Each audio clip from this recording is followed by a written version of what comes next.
How are you guys? Oh, we're doing well. We're just kicking around, what the Patriots are doing at 3 and the various quarterbacks. I saw this discussion last night on Early Edition, NBC Sports Boston. You and Burt Breer and Phil Perry, your preference at 3. Would it be J.J. McCarthy? Would it be Drake Maye? I know your answer, but why don't you give it here for the people? Between May and McCarthy, I prefer McCarthy because McCarthy is a cleaner player. He's more fundamentally sound. He doesn't have a whole mess of things that you have to deal with in terms of trying to clean up and project how's it going to look. He's a faster player than Drake Maye, who I think is a little bit overrated as a runner, even though he can. He's not really, it's not what you want him to do. Actually, to me, J.J. McCarthy's faster and actually is in terms of quickness and speed, not long distance speed, but short distance speed. He's comparable to Daniels. And I think that he is so much more accurate than May that he seems to me a much safer pick than Drake Maye. So, Tom, when I hear safe pick, this is an argument that I have been guilty of making, where I look at J.J. McCarthy and I say, here's a guy who's coming out of a pro-style program in college with a coach who's literally been in the pros and then is back in the pros now. And it sounds a little bit like what we just went through. So how would you sell or pitch or even just explain to fans who are watching the draft how the J.J. McCarthy experience could be different from what the Patriots just went through with Mac Jones? Yeah, I don't blame people for having flashbacks on Mac Jones. I mean, I initially had described him as a souped-up Mac Jones, but there's so little comparison in terms of arm strength. And it's interesting to me how many people are contriving to make J.J. McCarthy's arm strength and mitigate it and say, well, he needs a big windup, or May throws it more easily. He throws the ball harder than Drake Maye. Now, he might not have a lot of change-ups, but his arm is half again as good as Mac Jones. Mac's was more for a team that you thought might be able to rebound and had some pieces in place, as the Patriots did after they had spent wildly in the 2021 free agency. He said, well, there's still a pretty good team, and Bill's still the head coach. All you need is somebody to just be a game manager. So people were okay with a high floor type player in Mac Jones, but there were a lot of those caveats in Mac Jones that you were accepting average or below average in terms of build, in terms of arm strength, and getting instead, he's much smarter, Mac meaning, and he's much more accurate. With McCarthy, you're not having to make a lot of qualifiers. You're not having to say, well, his arm's not that good, but, well, he's not that fast, but he has the physical skills in a way that Mac Jones didn't. Would you say, Tom, then, that over the course of, the last couple months anyway, because at one point it was Caleb Williams and Drake Maye, and even Daniels and McCarthy weren't really in the conversation like this. Would you say that the sort of boosting of those two guys and the fall, I guess, of Drake Maye, is that more about what happened since the end of the season, or is that just a sense of maybe some of these front office people just talking themselves out of him? No, I think it comes from, look at the season. Look at the end of the college football season. J.J. McCarthy wins the national championship. Jaden Daniels is a Heisman Trophy winner and the most electric player in college football. And Drake Maye goes from 6-0 to 7-4. And we keep hearing about his offensive coordinator and hearing about the injuries and hearing about all these different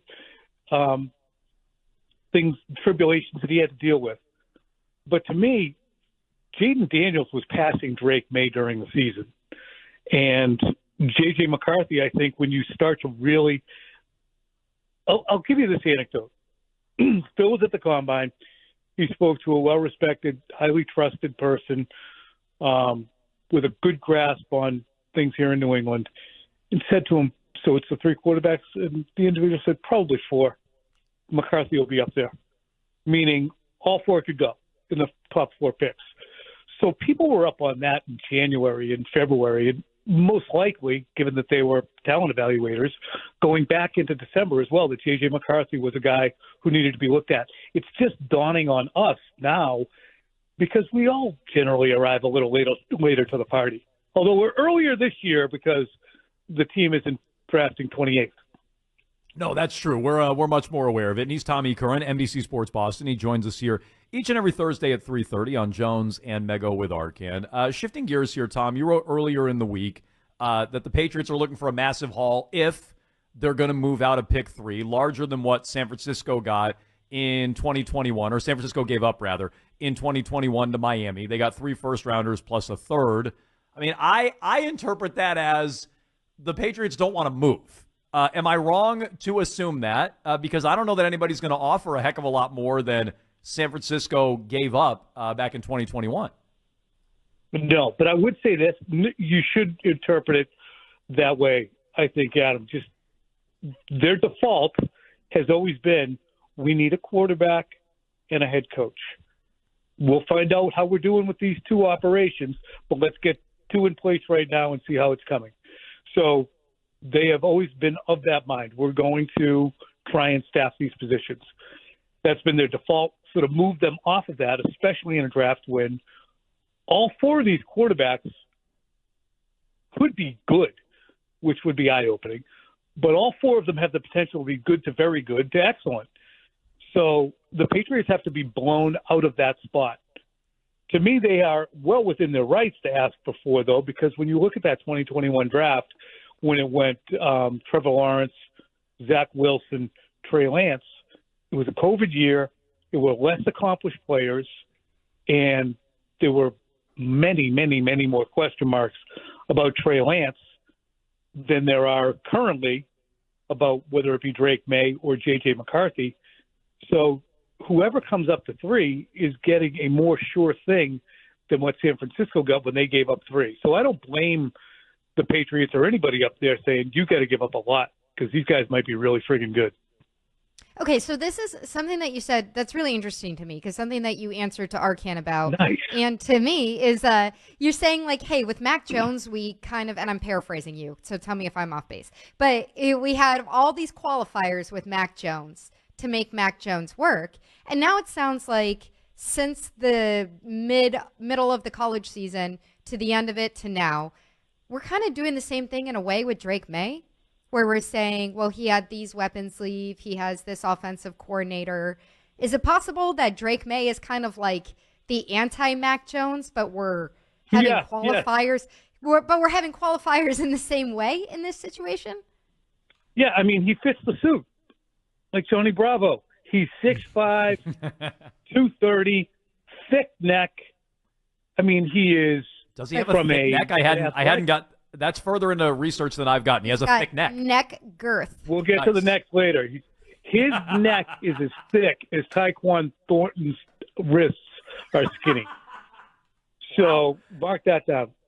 But I think if you look at May, it's a great question, Mego, because he was so good in 2022 that he was big, preseason number 1, preseason number 2. It's like teams trying to come from outside the top 25 at the beginning of the year to eventually win a national championship. You can't do it because people have you too far back. Same thing with Drake Maye being so far ahead. So when he started to disappoint all the people who said this is the second best candidate, he might win a Heisman, he deserves every accolade. When the season starts to go poorly, the reasons given aren't that we were wrong. It's, well, the offensive coordinators changed and the wide receivers aren't there. And there are myriad throws that you can watch from 2023 where there is no reason in the world you can blame the offensive coordinator for throwing behind wide open players. No reason in the world that you can give for bouncing throws and having, your fundamentals messed up at all. And people are ascribing it all to the offensive coordinator. So many times it's because of just simple fundamental sloppiness. Tom, after the Vikings, because they have the 2 picks, obviously, and they have the most to offer, after them, which teams do you think that are picking later in the round might be the most desperate to come in? We know there's the Broncos and the Raiders. The Giants have been talked about. Who are you hearing is the most, feisty to get something like this done? You mentioned them all. That would be the group right there. I think just judging outwardly by the comments made by Sean Payton about how Monty Austin Fort, sitting at number 4 for Arizona, is in the best spot. He said, I'd love to be Monty right now. That would probably be the team that I think would be the most adventurous. But when you look at, for instance, the Giants, if you're going to trade down, it's a very small trade down. What could you get from that? Can you get this year's first and next year's first if you want to do that? Like, could the Patriots go from 3 to 6 and then see what they could do about jumping back up if they want to? And if you don't do that, and those 4 quarterbacks do go 1, 2, 3, and 4, well, now the Patriots have Marvin Harrison or Malik Neighbors or Joe Alt all sitting there. So if you go 4 quarterbacks off the top, say somebody jumps up to Arizona and the Patriots don't get out, you could still be in a position to get Marvin Harrison, which many people think might be the best player in the draft. Well, Caleb Williams is, but the second best player in the draft ratings-wise. Okay, well, he's Tommy Curran, NBC Sports That's Boston. it. I'm sorry, I thought you had more there, Tom. I thought you left me hanging there. I thought it was a weird Curran pause too. I wasn't sure. I wanted to give you some room to breathe there. Did you know? Before we let you go, I'll give you a guess. There are 3 of us on the program today. 4. Ryan's back in studio. Any guesses as to whose birthday it is today, Tom? Any guesses? Yeah, it's Megos. Oh, wow, that was quick. You didn't think it was our kid? No. Yeah, No Tom one and I used to celebrates work our kid's together. birthday. Yeah, we used to work together. He knows this. We're Yeah. friends. Yeah, Yeah, I you know knew that. these things. Did you ever bring her cupcakes though? Because Jones did. No, my alarm went off this morning, and there was a little message that I had set into my phone a couple of years ago. Wow. It's Mego's birthday. Have the best day you can. Wow, what a good friend. Because you know how I remembered? My wife had to remind me. My wife was like, "Don't forget Mego's birthday." So but you sent yourself a little reminder. What a good coworker. What a good friend. That was a lie. I didn't do that. All right. Well, anyway, I never believed you, Tom. Yeah, I got to be honest. You had me I know, going of there. course you did. I don't know what to believe now. Can I even believe the thick neck story anymore? I don't even know what to believe. Up is down, down is up. We're spotting dimes and eating onions. Yeah, I got to get in on that tape. All right, Tom. We appreciate the time as always. Thanks so much. Hey, real quick too. Find this good Mel Kiper stuff from his thing today. I asked him. He did a conference call, Zoom thingy, and I asked him which one he would be the most terrified of at number 3 if he was the Patriots GM, and are the Patriots coward or brave if they trade down? So that's in there. Wait, Find who that did he later. say? So you're saying read this at NBC Sports Boston is what you're saying? No, I'm saying go find. I'm sure we'll rewrite it, but it's good stuff. You guys, I'm trying to give you something for your listeners for later. Okay. You give him something for now. We'll track it down. Yeah, but you can fill us in the meantime. We'll track it down. Okay. We'll find it for you. I'll send it to you when it gets in because they'll send the audio. I didn't tape it all. Lovely. We appreciate it as always, Tom. Thank you so much. We'll talk to you next week. All right, friend. Bye-bye. Happy birthday. Thank you, Tommy. Tommy Curran.